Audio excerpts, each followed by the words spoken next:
just wanted to hop on, you know, show you the completed build.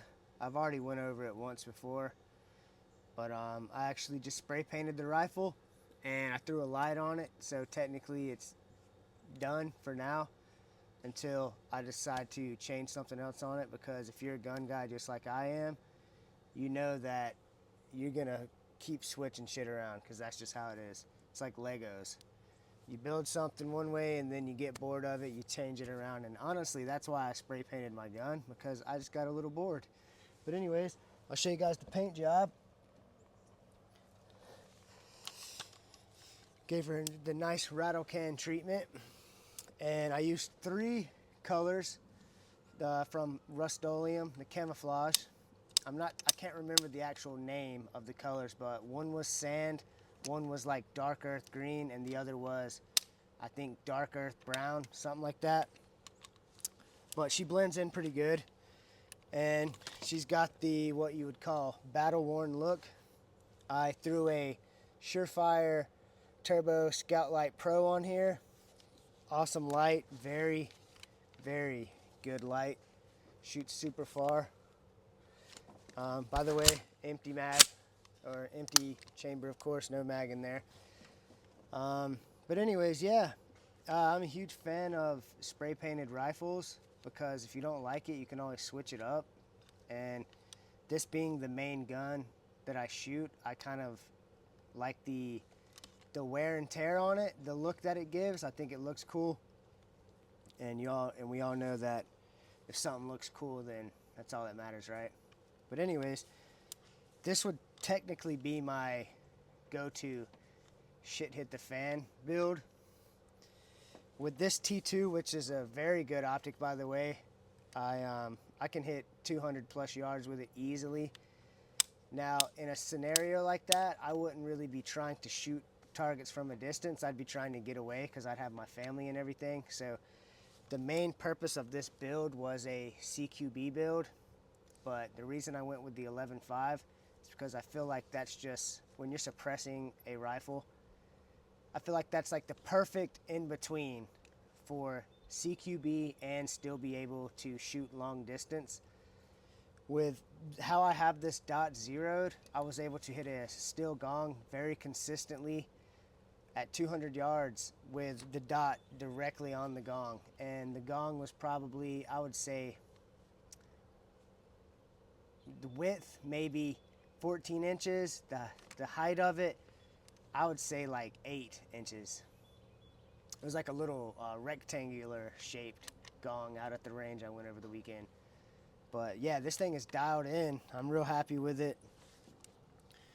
But yeah, and you know, got to paint a mag to go with it, of course. So for now, I do believe this gun is complete until I decide to change it up, because that's what happens. If anything, I just might get another sling, but this sling serves me well. And I know some people run their sling on the buttstock. I kind of prefer it right here, and the main reason I prefer it that way is if I'm going with a high ready, it's easier to do this versus when I have the sling attached to the buttstock. Sometimes it feels like it gets binded up. I'm super free with this, and it's just extremely comfortable. Plus it stretches, so I got a lot of movement on there. But yeah, that is the completed build. It is a polonium K suppressor on a standard BCM upper that sits on a Stag Arms lower. OEM trigger, I'm thinking about upgrading that eventually. Some sort of Geisley, probably a 2-stage trigger, because I know that's just going to be easier for shooting longer distances, because I'll be able to hit that wall and then dink, you know. But anyways, that's it. Don't be afraid to spray paint your rifles. It's super easy. Only thing I did here, because that's not see-through, that's the front cap, so that's good. I don't even pop the rear cap up to look through, because it's clear. I just look through it because it's perfect for me. So all I did was tape that up. I literally didn't tape anything else up. I just put a mag in there, obviously, so I could get the pattern, but mostly it would serve as a seal for the mag well. Everything works as it needs to. Everything functions great. Trigger good. Everything's good. But yeah, that's the build, guys. I'd say not too bad for the first paint job. Comment down below what you think about it. And like I said, it's not meant to be a perfect paint job. I mostly did it because I was bored and I wanted to give it that battle-worn look. But if I have to be honest with you, this thing blends in pretty well, so I'm pretty happy with the outcome of it. But yeah, you guys have a good day. Thank you to all my subscribers and anyone that supports the channel. It is a little tough starting a YouTube channel at the beginning because you just kind of seem like you're doing circles getting anywhere. But I appreciate everyone who has subscribed and any of the non-subscribers that comment and like on my stuff. It helps the channel out.